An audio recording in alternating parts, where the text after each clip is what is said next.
O Brother, Where Art Thou is a movie that uses light, shadow, and darkness to depict good and evil throughout the film. You can see it in the introduction, and it progresses throughout the story.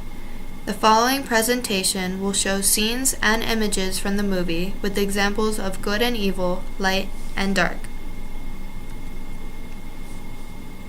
In order to understand the correlation, one must first understand that the idea of light versus dark is an archetype represented in films as well as books and poetry. While usually ignored by the conscious mind, the unconscious recognizes and understands that the light in a film or around a character usually depicts the role of a character in that scene or movie. The introduction of the story shows a gradual progression of black and white to color. This slow change could be a representation of the enlightenment that Pete, Everett, and Delmar experience, without necessarily realizing it at first.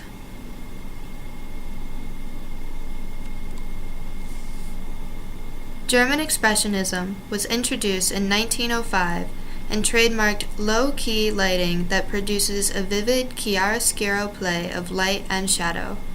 An example is Nosferatu, which, like many movies since this time, uses shadow to depict foreboding events. The golden color that surrounds this scene is an example of the previously mentioned enlightenment that the boys will experience. In this scene, light aids meditation and brings to mind unforgettable anticipatory images of the particular judgment, the moment of final spiritual reckoning in Catholic theology. For Pete and Delmar, this is the moment they become free of all their sins. For Everett, this is the moment two idiots become two bigger idiots, proving that he hasn't reached this state of knowledge and understanding. As the boys relax around a campfire, hoping to sleep after their journey, the sheriff appears ready to burn them to the ground, almost literally. The darkness that surrounds them gives them their first glimpse of the devil and the despair that follows. These shadow scenes challenge our ability to settle into the diegesis as a comfortably sealed interior. In other words, these scenes help us, as viewers, get out of our usual happy reality.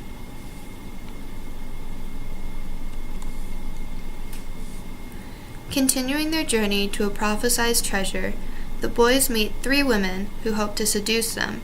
They are clothed in white, which usually would suggest purity and innocence, but in an awkward turn of events, the girls become a horrible means to an end. After meeting the sirens, the scene changes drastically as the darkness resides over a tortured Pete whose nightmares become his reality.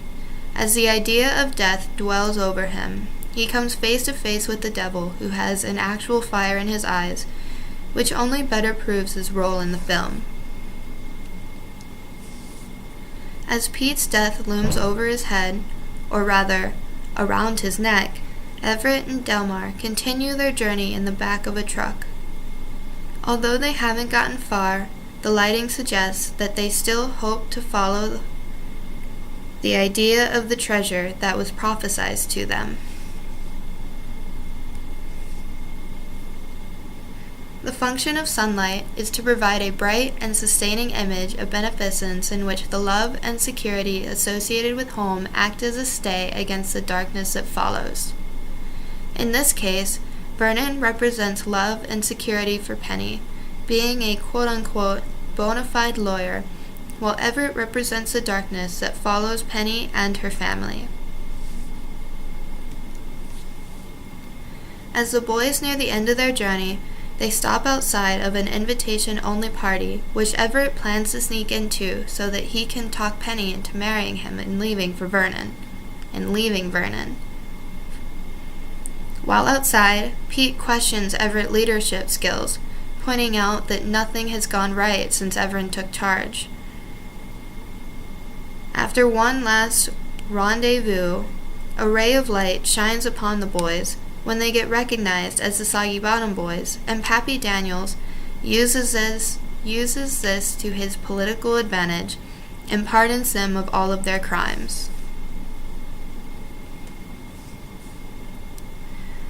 After Penny accepts Everett back, she asks for one thing, her old ring left at the cabin. Cursing his luck, Everett and the boys make the trek to the cabin in the woods. When they arrive, the cabin is in a golden glow, suggesting hope and good fortune. Unfortunately, the devil sheriff is there to ruin the boys' day and give them the death they've been avoiding.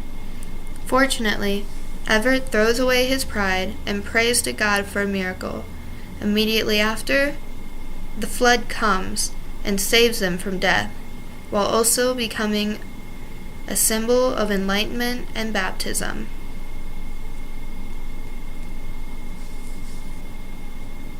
After running from death and surviving the flood, Everett rushes back to Penny to give her the ring. It's still not the ring she wanted, and Everett sorrowfully accepts that he may not ever find that particular ring. However, he still gets his family back, and although it's not the treasure he set out to find, he achieves true enlightenment and finds the treasure in life: family.